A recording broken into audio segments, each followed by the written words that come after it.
Good morning. God bless you all. Here lately,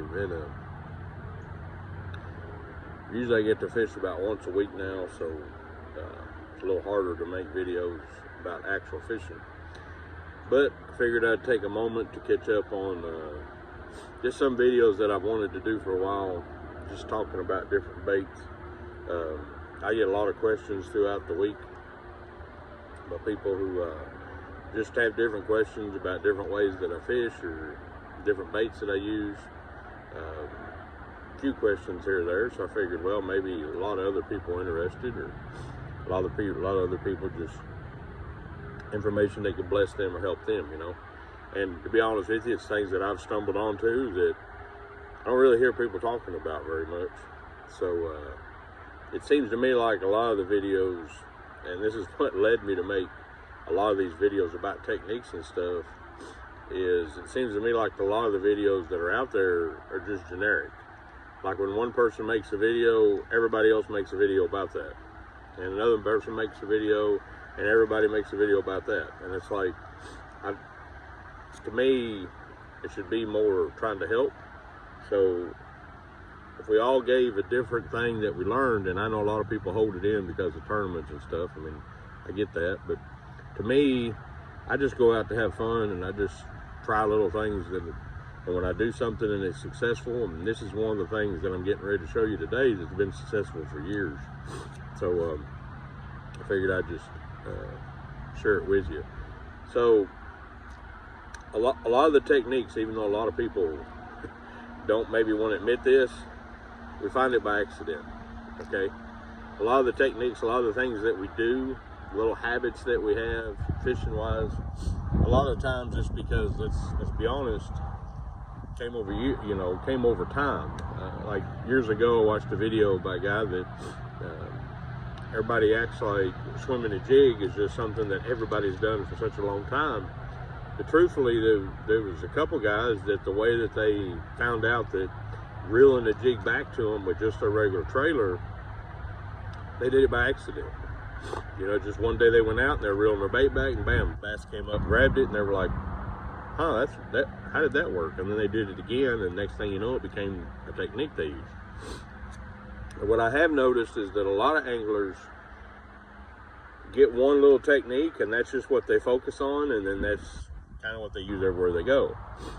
Me, I kind of tend to switch for the season. I love throwing a lot of little baits, but I switch based on the season because my goal is to catch fish. I'm not always there to catch the biggest fish, I'm just there to catch fish. So I try to adapt and do things in order to get bites, and I actually enjoy the process. I love God's beauty and the creation, but I also like catching little fish here and there. So here's kind of what happened one day. Now I'm going to show you the exact baits. These aren't the exact colors, but this is the exact baits that I was using. So we talk about two different bills on crankbait, okay? This here, some of you know what this is probably. This is a Bandit 200. When I was in my 20s, middle 20s, this right here was probably one of the most popular crankbaits there was. Just because it was inexpensive, a lot of people threw it. Maybe closer to 30, but somewhere in there. After so many years, everything kind of blends together. Anyway, at one point in time, this right here was one of the most popular crankbaits. I still catch fish on it. I switch around and do different things, but the Bandit 200, everybody put it on 10, 12-pound line, caught a lot of fish on it. Well, I was fishing on a little lake around me, and every time I'd go fishing there, I'd catch fish on it. But one day I went through, and I'd been fishing for a while, and I hadn't caught very much. And a buddy of mine had told me about how he liked using the Bandit 300. So the Bandit 300, basically it's the same body, okay, same body bait, same body size. The difference is the bill. So the bill itself is a little bit longer in this one, Of course, it's obvious a little bit shorter than this one. This also has a little BB in the front that acts as a weight, okay? And what that does is, this one here goes about 6 feet, 7 feet, honestly, on 12-pound line. This one here is supposed to go down to maybe 10, 12 feet, depending on what size line you put it on. So what we always do, and what I always did, was I took this one and threw it up around the bank, and I took this one and kind of went away from the bank and threw it out. And I've caught fish on both, and that's kind of what I was doing that day that I was fishing. I was catching fish, you know. Well, the difference that day is I came in on a point, and I had just been fishing in between the point, like in the channel with the 300. But then what happened was, I threw this bait right here, because I already had it tied on that rod. I threw this right here up in the shallower water into a brush pile. When I say shallow water, it's about 5-6 foot deep, okay? And I didn't make it maybe 3 feet. Reeling at the same size reel, same speed, same everything, okay? Same size line. It didn't make it maybe 3 foot underwater, and a fish nailed it.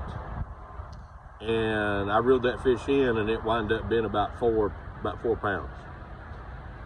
And I was kind of impressed and shocked at the same time. I was like, oh man, that's pretty neat. Excited, of course, you know, reeled the fish in.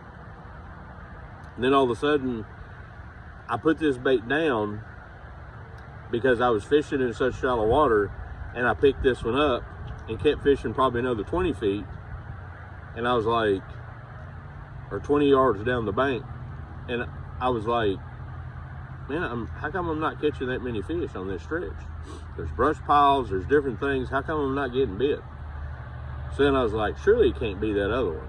And the first reaction we always think is, well, this color isn't what they were biting this color. That's how we are as anglers, okay? We normally tend to think, well, it's the color. So I picked this bait back up, threw it back in those same brush piles. I turned around. I came back through, and I was like, oh my goodness, there's another fish.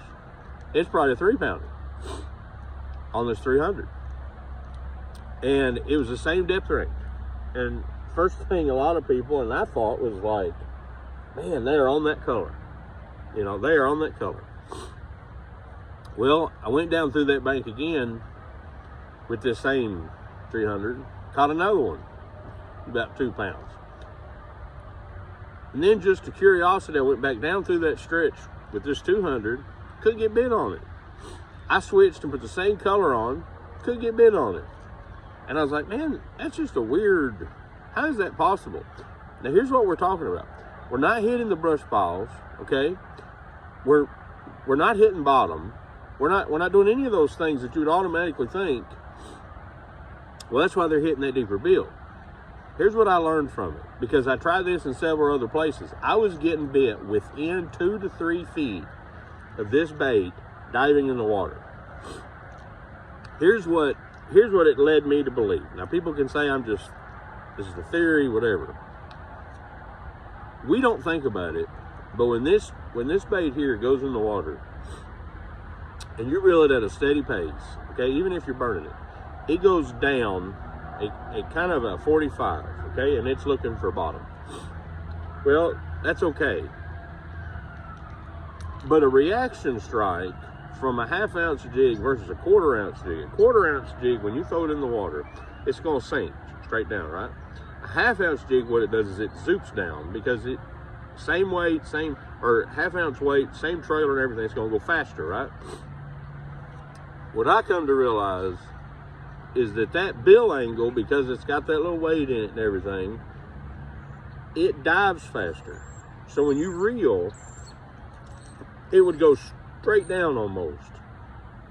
And those fish didn't have time to react to it. So many times, and I'm not saying burn the bait, I'm saying that something as simple as that bill and the dive angle was triggering the fish. I could go down banks and throw that 200 and it's a wonderful bait. I've caught a lot of fish on it, and I couldn't get bit.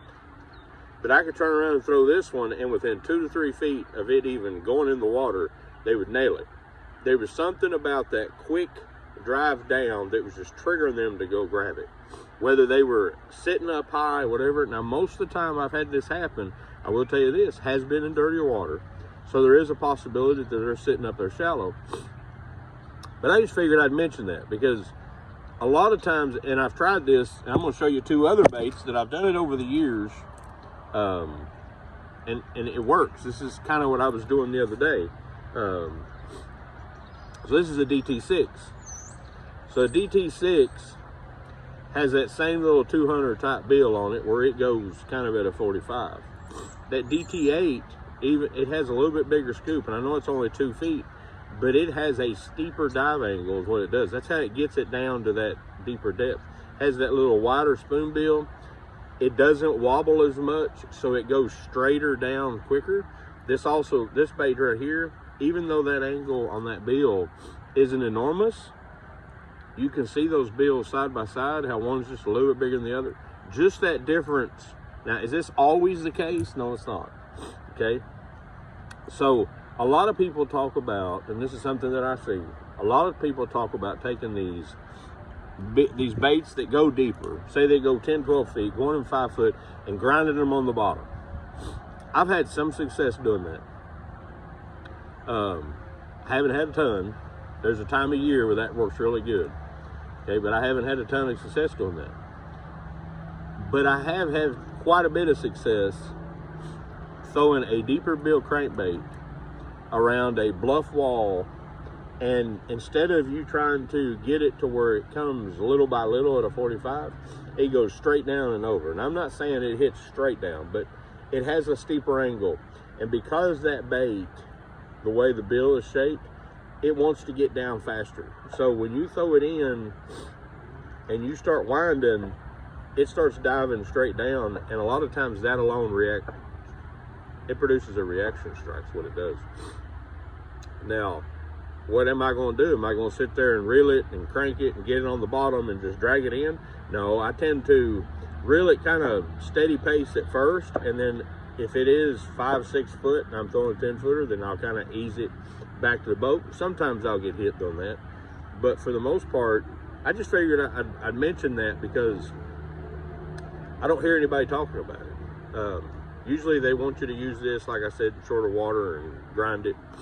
And another thing I want to talk to you about is this is kind of the opposite of what a lot of people talk about too. So a lot of people talk about taking a deeper bill and putting it in shallower water, therefore you can grind it on the bottom. Okay, that's something else people talk about. A lot of people also mention about always making sure you bang it off of things. That does produce strikes a lot of times.